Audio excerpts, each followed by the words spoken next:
After discussing the vacuum cookers and the greenhouse, the third type of the first examples of heat transfer by radiation is cooking using the electric cooker. Some electric cooker will also emit the infrared radiations to the cookware, and the cookware should be made of good conductors of heat. As a result, the food can be cooked effectively by using conductions. The last example of heat transfer by radiation is a radiant heater. The working principle of the radiant heater is it emits the infrared radiations directly to the body, but not warm the air directly. So it will have a higher energy efficiency than the convection heater. However, a radiant heater is only good for quick spot heating. It only heats the areas where you want to heat up. However, it is not suitable for the heating a large space. If you want to heat up the large space, we still need to use a convection heater that you can find it on page 112. It works well for heating up the whole room. However, for the convection heater, it usually takes a long time to heat. Some convection heaters have fans to enhance the air circulation.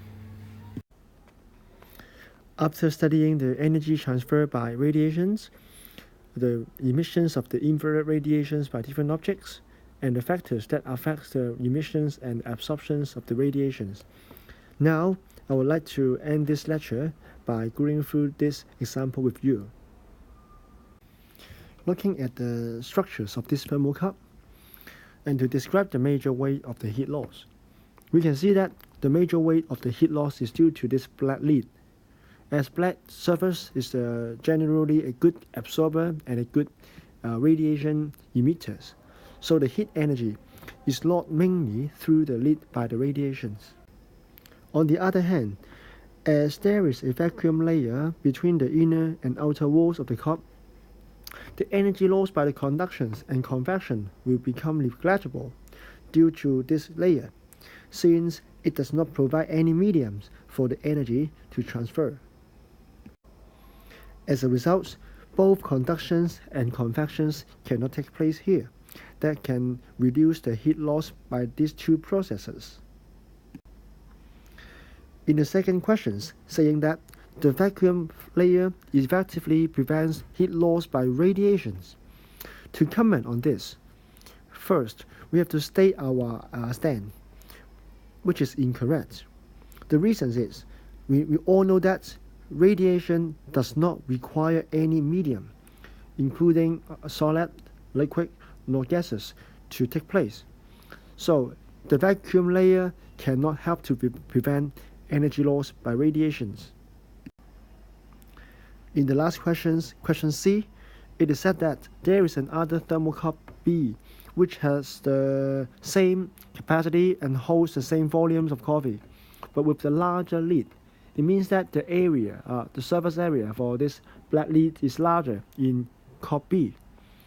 So the question is, which cup can better maintain the temperature of the hot coffee? Which means, which cup can better keeps the energy stay inside the hot coffee and reduce the energy loss?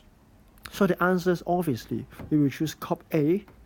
The reason is we know that the heat loss is mainly through the lid by radiation. So we know that the smaller the size of the lid, the slower rate of the energy loss by radiation. So the answer will be cup A. Thanks for your watching. I hope throughout these two online exercise and online studying platform, you can have the better understandings in chapter 4.2, convections, and this chapter 4.3, radiations.